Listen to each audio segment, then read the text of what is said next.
This is In the Dirt with ASOTU. Hi, Patrick. We've all come to here. We all have a little letter that we need to give you. I'm just kidding. One day we should fake intervention, Patrick. We should. That would be amazing. We'll get your wife in on it. Patrick, you've been too kind to your employees. Yeah. I'm so sorry. So sorry. Patrick, thanks so much for spending a few minutes with us. Most of the ASOTU community already knows who you are. I love Patrick ASOTU Abad, Beaver Toyota, also investor in ASOTU. That's right. Full disclosure. Yes. That's why you dress like this now. Yes. Yeah, he's like, I removed all color from my Dude, wardrobe. no more suits at NADA. Just part of the not doing country. it. I'm ASOTU. You don't need to. Well, that's There how you you go. know. Well, you don't need to wear a suit anymore. You're that you've famous. made it. You made it. Brian Benstock's got a long way to go. Okay, here's the cool thing is I got to sit in and listen to a bunch of marketing people come in and talk to Patrick about what happened that year. And we're going through all this marketing stuff, and there's like a couple people that just talk marketing. Let me break this down for you.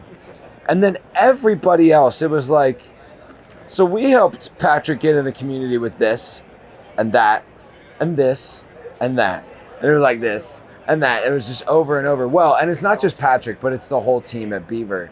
I'd love to hear, like, what are your plans this year as you're getting into the community and pouring deeper into the greater Atlanta community? Like, where are you sinking your teeth into serving the community this year? Well, so this year, and I budget for all this stuff, right? Because it costs money.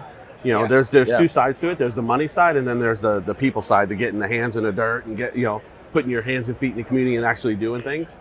So, but you need to have the money to do that.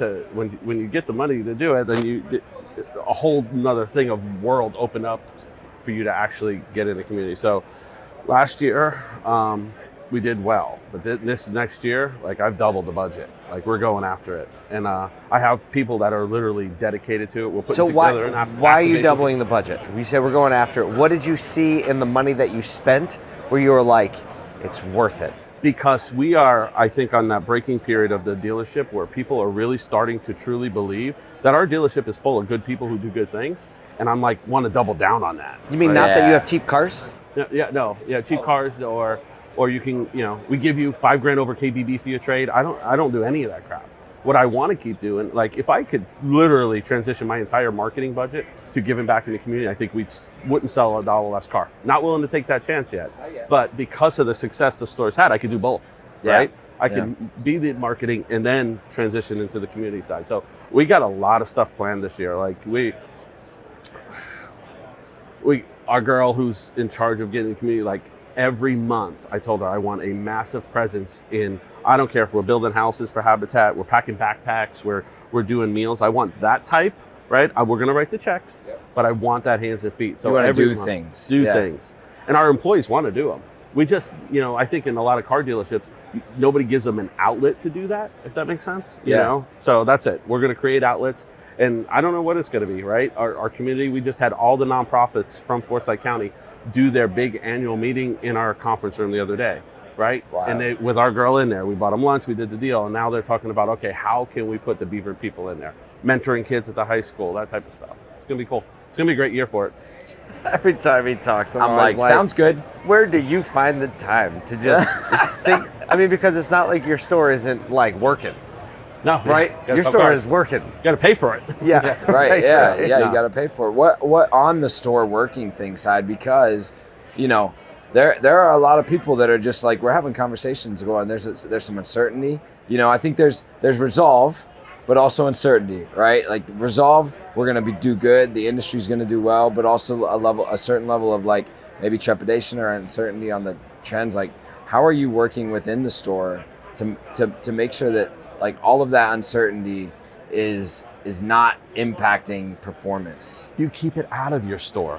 You put a bubble around it, and you protect your people. You protect their mindset. You protect you protect that feeling, right? If you continue to just, like, if I was to back up marketing and cut down inventory, that should create uncertainty. As long as I'm pushing forward, it keeps it out. We say it all the time. It actually doesn't matter. And I've probably said this on one of the podcasts. There's 30,000 used cars sold every single month in Georgia. Do I care if it goes to 15,000? As long as I get my 400, I don't care. Right. Yeah. So that's that bubble. And how do you protect that bubble? Well, guess what? If I have to spend a little bit more to get what I was getting, then you know what? I should have planned for that because it was so easy, right? I think the uncertainty is coming from the uncertainty shouldn't exist. It's certainty. It is certain it is not going to be the same.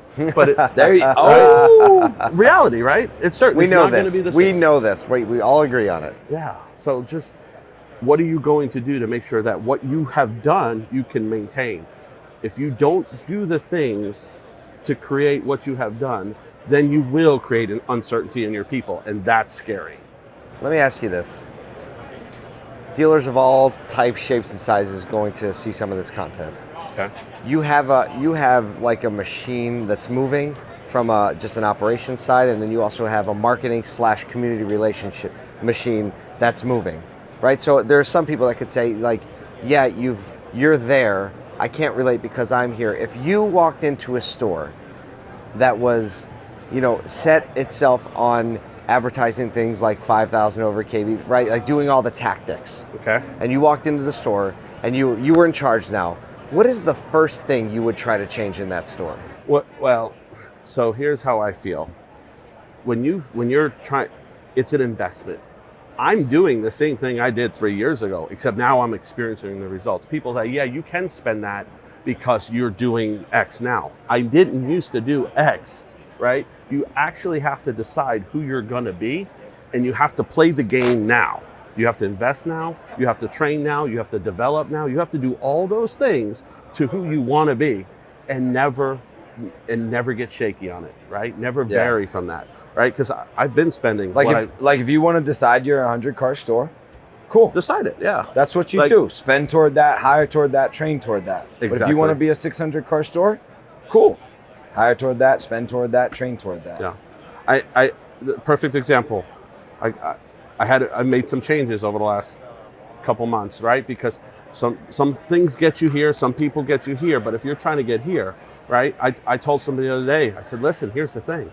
We're going to continue to grow. And if I thought we were going to plateau as an organization, I would allow you to catch up. But we're not. Yeah. Because I'm not spending for it. I'm not planning for it. I'm not developing for it. I'm not building our inventory for it. Like everything is about who we're going to be, not who we are. And I think that has to shift in people's minds.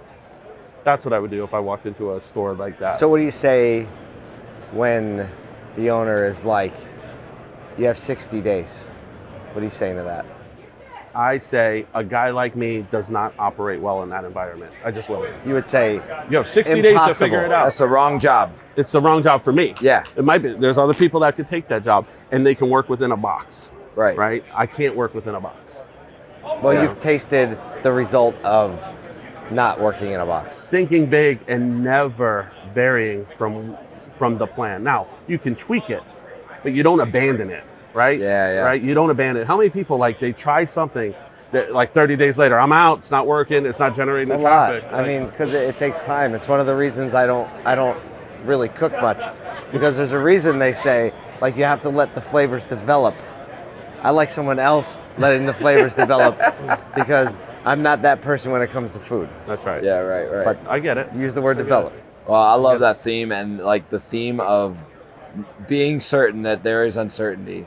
And also knowing that you have to operate now how you want to be in the future. Yeah. Those are themes that I think people can carry back. And you don't go crazy with it. Yeah. Right? You just, the numbers, there's reporting and the numbers and strategies and if selling 1,000 new cars puts you at 600% sales efficient, well, that's not reality, right? Right. You got to see what your potential is and plan for the potential.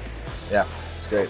Well, as always, Patrick, always a great conversation. Love you guys. Enjoy the show. Thanks for sitting down with us for a couple minutes. Anytime. Luckily, you got a sweet seat. Dude, you these got are to chill comfy. for a minute. I know, right?